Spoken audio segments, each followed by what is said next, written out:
Assalamualaikum warahmatullahi wabarakatuh.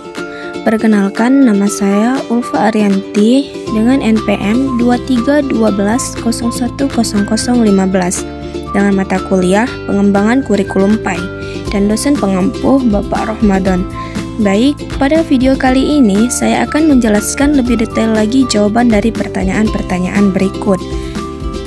Pertanyaan yang pertama, apa saja pendekatan yang dapat digunakan dalam pengembangan kurikulum PAI? Jawabannya adalah yang pertama, pendekatan keimanan. Pendekatan keimanan yaitu memberi peluang kepada peserta didik untuk mengembangkan pemahaman adanya Tuhan sebagai sumber kehidupan manusia. Yang kedua, pendekatan pengalaman. Pendekatan pengalaman yaitu memberi kesempatan kepada peserta didik untuk mempraktekkan dan merasakan hasil-hasil pengalaman ibadah dan akhlak dalam menghadapi tugas-tugas dan masalah dalam kehidupan sehari-hari. Yang ketiga, pendekatan pembiasaan. Pendekatan pembiasaan yaitu memberikan kesempatan kepada peserta didik untuk membiasakan sikap dan perilaku yang sesuai dengan ajaran Islam dan budaya bangsa dalam menghadapi masalah kehidupan. Yang keempat, pendekatan rasional.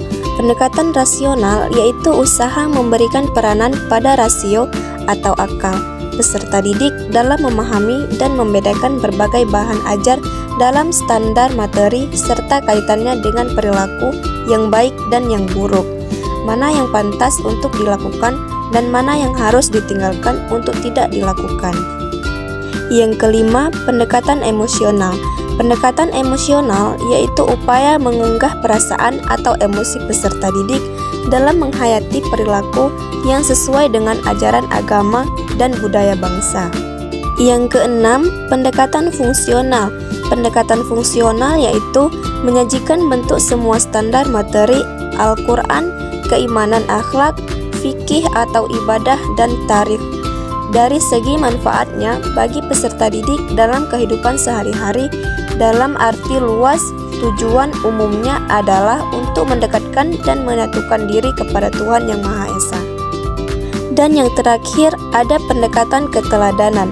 Pendekatan keteladanan yaitu menjadikan figur guru agama dan non-agama serta petugas sekolah lainnya maupun orang tua peserta didik sebagai cermin manusia yang berkepribadian seperti yaitu sopan, santun, tata cara pergaulan, tata cara bersikap, dan tata cara berperilaku dalam kehidupan sehari-hari.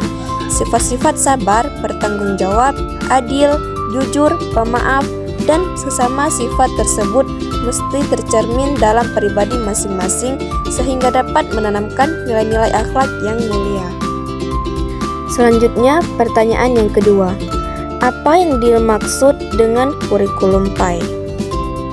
Jawabannya adalah kurikulum PAI adalah seperangkat rencana dan pengaturan mengenai tujuan, materi, metode, dan evaluasi pembelajaran PAI yang dirancang untuk membimbing peserta didik dalam memahami, menghayati, dan mengamalkan ajaran Islam secara menyeluruh, serta membentuk kepribadian yang islami.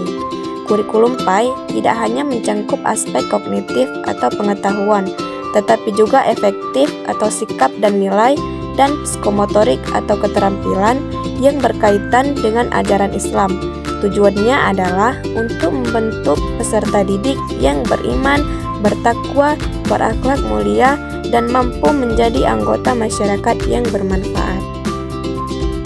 Selanjutnya, pertanyaan yang ketiga, apa saja tujuan kurikulum PAI di lembaga pendidikan? Jawabannya yang pertama, menjaga akidah dan ketakwaan peserta didik. Upaya menjaga akidah dan ketakwaan bertuju untuk memastikan bahwa keyakinan dan praktik keagamaan peserta didik tetap kokoh dan sesuai dengan ajaran yang benar. Akidah merupakan fondasi keyakinan dalam agama, mencangkup iman kepada Tuhan, malaikat, kitab-kitabnya, rasul-rasulnya, hari kiamat, dan takdir. Sementara itu, ketakwaan mencerminkan kesadaran dan ketaatan individu terhadap perintah Tuhan serta usaha untuk menghindari larangannya.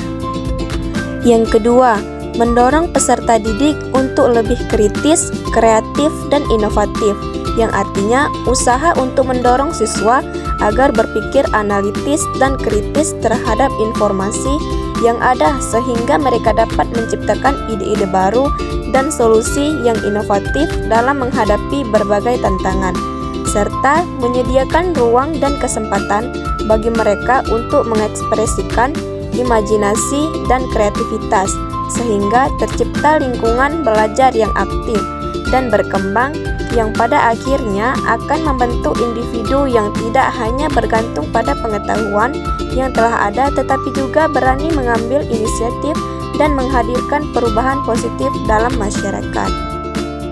Dan yang ketiga, menjadi landasan perilaku dalam kehidupan sehari-hari di dalam masyarakat. Dengan demikian, bukan hanya mengajarkan pengetahuan secara teori semata, tetapi juga untuk dipraktekkan atau diamalkan dalam kehidupan sehari-hari atau membangun etika sosial. Baiklah, mungkin hanya ini yang dapat saya jelaskan. Saya tutup dengan wassalamualaikum warahmatullahi wabarakatuh.